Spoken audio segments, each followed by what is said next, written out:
안녕하세요. 오늘은 3월 8일 수요일입니다. 일은 양을 위한 기도.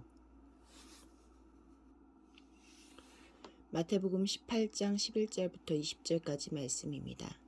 너희 생각엔 어떠하냐? 만일 어떤 사람이 양 100마리가 있는데 그 중에 하나가 길을 잃었으면 그 99마리를 산에 두고 가서 길 잃은 양을 찾지 않겠느냐? 진실로 너희에게 이르노니 만일 찾으면 길을 잃지 아니한 99마리보다 이것을 더 기뻐하노라. 이와 같이 이 작은 자 중에 하나라도 잃는 것은 하늘에 계신 너희 아버지의 뜻이 아니니라. 내 형제가 죄를 범하거든 가서 너와 그 사람과만 상대하여 권고하라. 만일 들으면 네가 네 형제를 얻은 것이요. 만일 듣지 않거든 한두 사람을 데리고 가서 두세 증인의 입으로 말마다 확증하게 하라. 만일 그들의 말도 듣지 않거든 교회의 말하고 교회의 말도 듣지 않거든 이방인과 세리와 같이 여기라. 진실로 너희에게 이르노니 무엇이든지 너희가 땅에서 매면 하늘에서도 매일 것이요 무엇이든지 땅에서 풀면 하늘에서도 풀리리라. 진실로 다시 너희에게 이르노니 너희 중에 두 사람이 땅에서 합심하여 무엇이든지 구하면 하늘에 계신 내 아버지께서 그들을 위하여 이루게 하시리라. 두세 사람이 내 이름으로 모인 곳에는 나도 그들 중에 있느니라. 12절부터 14절까지 말씀에서 예수님은 어떤 분입니까? 누가복음의 잃은 양 비유가 복음을 거부하는 교회 밖에 죄인 한 사람을 뜻한다면 마태복음의 잃은 양은 교회에 속하여 작은 자가 되었으나 실족하여 방황하고 있는 지체를 말합니다. 예수님은 길 잃은 한 마리 양을 찾아 나서는 목자입니다. 다시 찾은 한 마리 양을 길을 잃지 않은 99마리 양보다 더 기뻐하십니다. 말썽을 일으키는 교인 하나를 돌보시느라 정도를 걷고 있는 다수의 성도를 역차별하신다는 뜻이 아닙니다.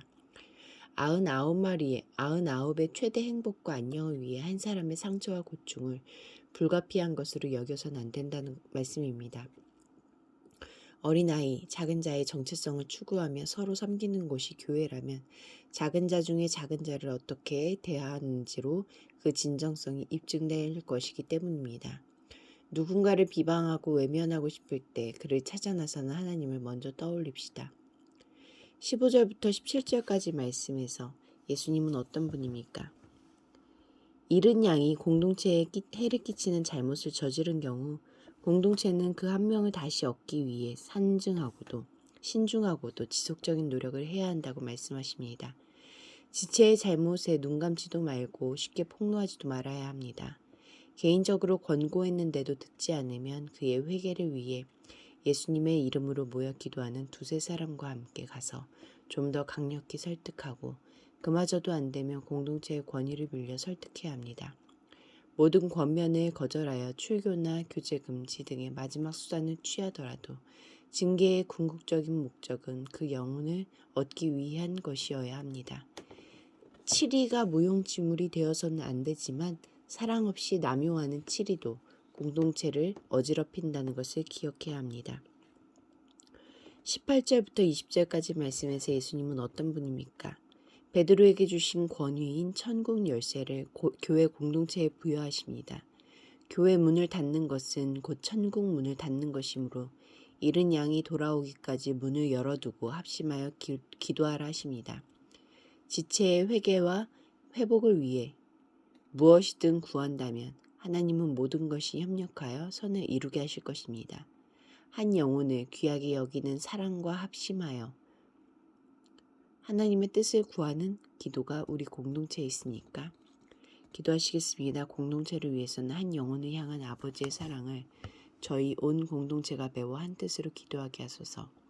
열방을 위해서는 2017년 미얀마 군부의 학살 이후 로힝야족은 여전히 피폐한 삶을 살고 있다. 피난을 떠난 그들이 하루속히 삶의 터전을 되찾도록 함께 기도하시겠습니다.